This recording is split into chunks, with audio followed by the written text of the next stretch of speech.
matarsa ta yi ado, ta gyara gashi, ta sa ƙananan kaya, an sallami yara, tana ta zirga-zirga, ta zuba turare a jiki, haddiga yake yi, ƙanshi, ga turaren ƙanshi a falonsa, ga kaza-kaza. Na rantse da Allah bata isa kallo ba. Kallonta bai zai ba. Ka san yanzu da yawa maza yana cin abinci yana duba waya? Iya cin abinci yana duba waya? To me amfanin da mata adan da matarka ta yi maka? Me amfanin gyaran gashin da ta yi maka? Me amfanin gyaran kwalliya da ta yi maka? Ga mata, ku lura da wani abu guda. Duk mace galiban, duk wata mace in dai za ta karbi girki mijinta zai zo, wallahi malam sai sun yi wannan wankan na yamma. Amma kai kana yi? Yanzu kana cewa yau zan zo gidan matata zan yi wanka? Tun wankanka na safe ba ka ƙara wanka. Mata su sai kike kwalliya saboda su an gina su akan ado da kwalliya. Aw man yunashu fil ilyati wa huwa fil khisami ghayru mubin. To amma abin ciwon ayi kwalliyan su yi adan ba a san sun yi ba. Ba a da lokacin da ma za a hira da su. Wallahi iyayena maza wannan cutarwa ne kuma wannan zalunci. Ku ba su lokacin ku. Yanzu ka ɗauko 'yar mutane, ka raba ta da ubanta, ka raba ta da uwarta, ka raba ta da danginta, ka raba ta da 'yan uwanta, ka kawo ta gidanka shekara da shekaru, kullum tana zaune a gida, ka fita tun da safe, tun yara ba su tashi ba, ka tafi kasuwa, ka tafi sana'a, ka dawo da gajiyarka. Ba za ka iya ba ta minti 10, minti 20, minti 30 ku hira da ita ba, kai kwalliya, kai ado, irin yadda Abdullahi dan Umar ko Ibn Abbas yake yi. Ya caba kwalliya, ya yi ado, matarsa ta ce yau ina zuwa, sai ya ce wallahi dan ke na yi. Ya je ya duba madubi, ya duba adansa, ya ga ya cika, ya yi kwalliya sosai, ya zuba turare. Matar ta ce yau ina za ka? Ya ce dan ke na yi wannan. Yau mazan wannan zamani suna wanka su saka babbar riga don matarsu. Kai mata ba fa ku na tambaya ba, mata ba ku na tambaya ba, kar wacce ta yi min magana a gurin nan. Yawwa ku shiru ku bari su ba da ansa ga sunan. Yau za ku da ku wallahi duka zan muku na fitar hankali a gurin nan sai ka kasa tashi. Cutarwa ne wannan. Yasa da yawa wasu daga cikin mata yau ba sa sha'awan auren, ba sa son auren saboda ba daɗi a ciki, ba kwanciyar hankali, babu nutsuwa, ba soyayya, ba farantawa, ba abinda mace take so irin ka zo ka nuna mata kauna da soyayya. Amma mazan yanzu ba sa yi. Kan san da wa suke yi? Da wayoyinsu. Allah ya jarrabe shi da wata yarinya fitinanniya mai cin kuɗin mutane. Baby, how are you? Ƙarya ba yake yi ba, bai ma iya turancin ba. Baby yake kira, baby yana hira. Wai baby ga matarka ta sunna? Kana kiran wata baby? Kuma wannan ba babba ba ƙarami. Wata mata ta ce min malam abun kunya da mai gidana yake yi tsofai gashi nan ya cinkari kabari, mun tara yaya da jikoki, wai soyayya yake da 'yan mata, wai yazo yana hira da 'yan mata ƙananan yara, sa'annin 'ya'yansa 'yan ƙananan 'ya'ya. Kana zubar da mutuncinka? Kai yanzu auren ma za ka ƙara? Bai kamata, ai gwanda a nema maka bazaura 'yar shekara 57 ka je ku ƙarasa ku tafi lahira tare.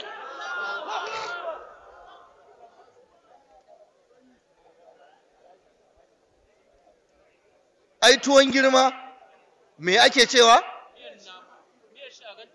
Miya shi a gan shi da nama. To wannan matsala ce daga cikin matsalolin da maza suke ba da ciwon kai wa mata yau a cikin gidajensu. Dan Allah wayarka idan ka dawo alaji, kana dawowa ka gama harkar kasuwa, ka gama mu'amalolinka, sai ka ce hajiya sa wayan nan a jirgi, sa ta a jirgi. In ta sa a jirgi sai ka ce samun caji, zo ki zauna, zo mai hira. Ku yi hira, ku yi wasa da dariya, ka kira 'ya'yanka ku tattauna. Kayya baka je makaranta ba, kayya na ga me jarabawarka, kayya akai kaza, to yanzu ke ya akai. Ku ci abinci tare da matarka da 'ya'yanka. In an gama ka ce yaran ku tafi daki, ka sake labule ka zauna da kai sai matarka. Allah ya halatta maka, dan me ba za ka shakata ba? To amma ba a yi.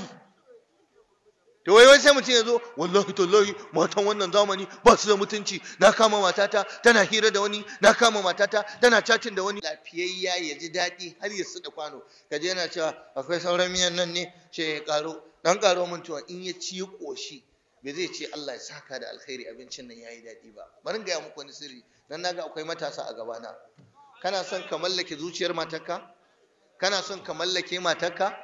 Kana so ka rike zuciyar matarka? To abinda za ka yi duk lokacin da ta yi maka abinci ka ji daɗi ka ce kai, ni ko akwai wanda ya fi ki iya abinci a ƙasar nan gaba ɗaya, kai a duniya ma gaba ɗaya. Ka loda ta kawai, iya lodawa keken bera, hawa kuma za ta yi. Wallahi in ta yi kwalliya ka ce kai Dudu, hani ban ma taɓa sanin kina da kyau ba sai yau da naga kin cakare, ashe haka Allah ya yi miki halitta. Zaka tana Allah ta ji daɗi. Kaga wa'azin nan nawa ya canja salo. Ni wai bayan nan kan ba mutane ne dattawan su ba sa kabara ko bacci suke yi ne? Wani zai ce yaran nan ba su shiga gidan auren ba ne suka gani. Wallahi ka jarraba, shawara ce na baka. Duk wanda ya yi wa matarsa wannan wallahi za ka samu yabanta, za ka samu kulawarta. Idan ta yi kwalliya ka ce kai kin yi kyau. Duk matan da ake nunawa a wayan nan aikin fi su kyau. Idan ta yi maka abinci kai godiya. In ta je ta gaida mahaifiyarka, Allah miki albarka. In ta kula da 'ya'yanta ka ce kai wance 'ya'yanki sun samu uwa, ina jin daɗin zama da ke saboda kula da 'ya'yanmu da ke. In ta maka abinci da wuri ka ce kai wance kina burge ni, kina ɗaukan hankali na, ba don komai ba saboda abokina kullum yana gaya ma matarsa ba ta masa abinci da wuri. To yau maza me yasa ba sa wannan? Haka aka koya mana? Wallahi ba haka aka koya mana ba, kuma ba addini bane, kuma ba shari'a bane. Abu na 6, rowa, at-taktir wal bukhl. Rowa, akwai mazan da suna yi wa iyalinsu rowa. Akwai wanda yana kyashi ya sayo abinci mai kyau ya kawo gidan shi. Akwai wanda yake kyashi ya sai sutura ya kawo wa iyalinsa. Akwai wanda yake rowa, in shi a kasuwa ne zai darje ya ci mai kyau, ya sha mai kyau, amma ya manta da abin da annabi ya ce anfiqu alaihinna, ku ciyar da su. In ya tashi yanka shadda sai ya nemi shadda mai kyau mai kwari ya dinka wa kansa, ya biya kudin dinki mai bala'in tsada, wataƙila sai an kai ƙasar waje an dinka. Amma wallahi ka je ka ga suturar da matansu suke yi, yana rowa baya iya yi musu mai kyau. Wannan ba daidai bane ya ku maza, ku gyara rayuwa matanku, ku taimake su, ku agaza musu, ku faranta musu, ku kyautata musu, ku ba su. Wallahi ba za ka iya biyan mace abin da ta maka ba. Inda albashi ake biya, Allah ba za ka iya biyan aikin safe, aikin rana, aikin dare, aikin kaza, ba za ka iya biya. Amma kyauta suke wannan abun. Akwai kyashi a ciki. Ka siyo abinci ka ba su, su ji daɗi. Ka siyo musu sutura. Ka inganta musu wurin zama. Ka inganta musu rayuwarsu. Kaga wani kullun zurubtu yake hajji umra, amma matarsa ko airport bata taba zuwa ba. To me amfanin arzikinka? Hajji umra, alhaji wallahi zan je umra. Wani sau 4 yake zuwa, wani sau 5 yake zuwa, amma wallahi matarsa airport, filin jirgi bata taba zuwa ba. To shi kuma wannan addini ne? Kyautatawa ana so. Wa hasinu inna Allaha yuhibbul muhsinin. Ku kyautata, Allah yana son masu kyautatawa. Sannan abu na 7, su'u tarbiyatul aulad wa ihmalihinna ko wa ihmalihim. Mummunan tarbiyya da wasu iyayen maza suke wa 'ya'yansu na shagwaba yaro da watsar da kashin 'ya'ya da rashin kulawa da su. Abu guda biyu ne. Akwai waɗanda ba su damu da tarbiyyar 'ya'yansu ba, suna musu tarbiyyar turawa, ko kuma suna musu tarbiyya wacce take ba ta dace da shari'a ba. Ba a koya yara ladabi. Kaninka ya zo gidanku, amma 'ya'yanka ba su san cewa wannan babbansu ne, kanin ubansu ba ne. In ka faɗi ka mutu, shi zai zo ya kula da gidan. Yayanka ya zo, 'ya'yanka ba su san yayanka ba, 'ya'yanka ba su san wanka ba, ba su je su gaishe shi ba. Ubanka, mahaifinka zai zo gidanku, amma ba ka iya tura 'ya'yanka ka ce ku je ku gaida ubana. Mahaifiyarka, kakarsu ba su iya zuwa su gaishe ta, su mutunta ta, ko su je unguwa su gaishe ta. An daina zumunci. ba a ɗaukan yara a kai su gurin manya a gaishe su, ba a ko a sallah, irin sallah, ziyarar sallah, mutum ba zai ɗebi 'ya'yansa ya kai su gidan uwarsa ko gidan kakansa ko gidan babbansa ko gidan yayansa ko gidan abokinsa ko gidan makocinsa ko gidan kaza ba a yi, sai kaɗan daga cikin mutane. Yanzu wannan tarbiyya ce? Yanzu kai ba za ka ji daɗi ba idan 'ya'yan abokinka suka zo suka gaishe ka? Ai za ka ji daɗi. To me yasa naka 'ya'yan ba su zuwa daidai da gaisuwa?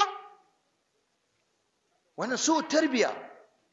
Da barin 'ya'ya suna mu'amala da abokanan banza, 'yan shaye-shaye a anguwa, masu sace-sace a anguwa, 'ya'yanka su ne dandali ɗaya suke zama.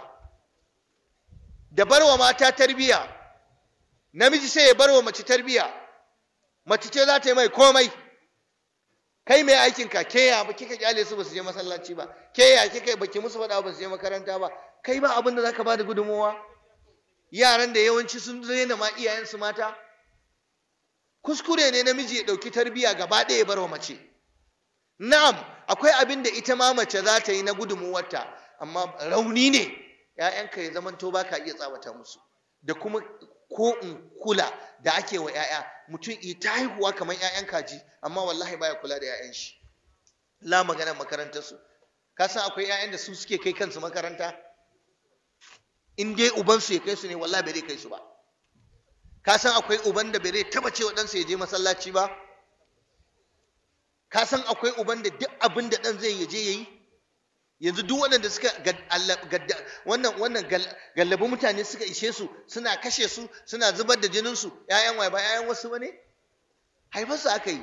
In ka ga ɗan ƙwaya akwai ubansa a gari. In ka ga ɓarawon waya akwai ubansa a gari. In ka ga mai satan mashin akwai ubansa a gari. In ka ga yarinya mazinaciya akwai ubanta a gari. In ka ga ‘yar iskar yarinya mai shaye-shaye da bin maza akwai ubanta a gari. Amma ina iyayen? Sun yi ihmal, sun yi banza da su, sun watsa kashinsu. Na rantse muku da Allah ɗaya. Allah ya faɗa a cikin Alƙur'ani sai an tambaye ku akan iyalanku. Ya ayyuhal ladina amanu qu anfusakum wa ahlikum naran waquduha an-nas wal hijara alaiha mala'ikatun ghiladun shidadun la ya'suna Allah ma amarahum wa yaf'aluna ma yu'maru. Yanzu irin wa'azin da Malam Abdul Basir yayi, waɗannan mutane marasa albarka da Allah ya jarabe mu da su a wannan zamani, masu inkarin sunna, masu inkarin hadisan annabi, in baka ja ɗanka jikinka ka nuna masa aƙidar ka tun kana raye ba, in ta